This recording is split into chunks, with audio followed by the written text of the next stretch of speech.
हुए हैं। सुधीर मेरा भी दोस्त था, हमें उसे ढूंढना ही होगा। बंकू घर में बिना बताए जंगल की ओर चल देता है।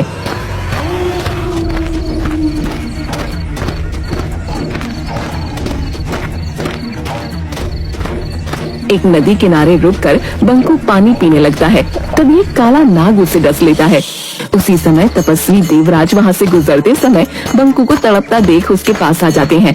सांप को पानी में जाता देख तपस्वी देवराज तुरंत समझ जाते हैं कि बालक को सांप ने काट लिया है। वो अपने हाथों से डसे हुए स्थान पर हाथ फेरते हैं। बंकू तुरंत उठकर बैठ जाता है। तुम कौन हो बालक? इस घने जंगल में कैसे आ गए? प्रणाम महाराज, मैं बंकू हूँ। मेरे गांव से प्रतिदिन एक बच्चे को इस जंगल का शेर लाकर मारकर खा जाता है।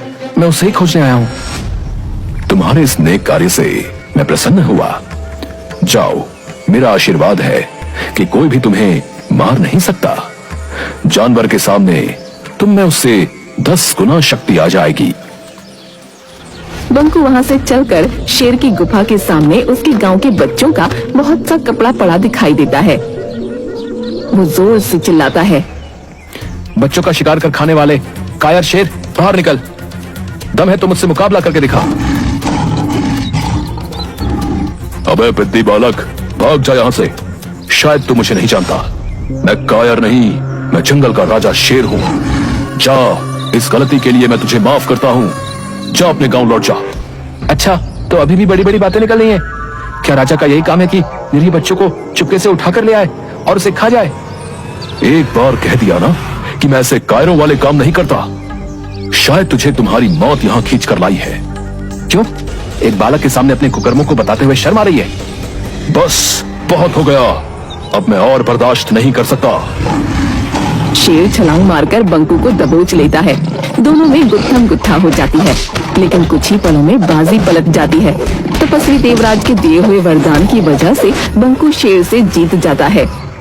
कौन हो तुम बहादुर बालक, और मुझ पर ऐसा इल्जाम क्यों लगा रहे हो? मैं सत्ताजपुर में रहता हूँ, जहाँ से तुम कल भी मेरे दोस्त सुधीर को दबोच कर ले आए हो, जिसका प्रमाण तुम्हारी गुफा के सामने पड़े कपड़े हैं।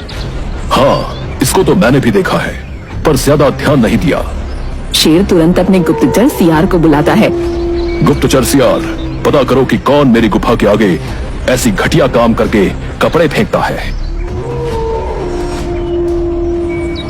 महाराज, यह काम किसी आदमी का है। देखिए, कोई कपड़ा फटा हुआ नहीं है। सभी कपड़े सही सलामत खोले गए हैं। जबकि अगर जानवर करता तो कपड़ों पे चीथड़े होते। देख लिया, कोई हम जानवरों को फंसाने के लिए ऐसा काम कर रहा है। ठीक है, लेकिन आखिर ऐसी घिनौनी हरकत कौन कर रहा है? मैं सामने पेड़ पर से आज रात नजर रखूंगा। रात भर बंकू मचान पर जगा रहता है, लेकिन वहाँ कोई नहीं आता। करीब 4 बजे उसे नींद लग जाती है और वो सो जाता है। तभी चिड़िया की आवाज सुनकर बंकू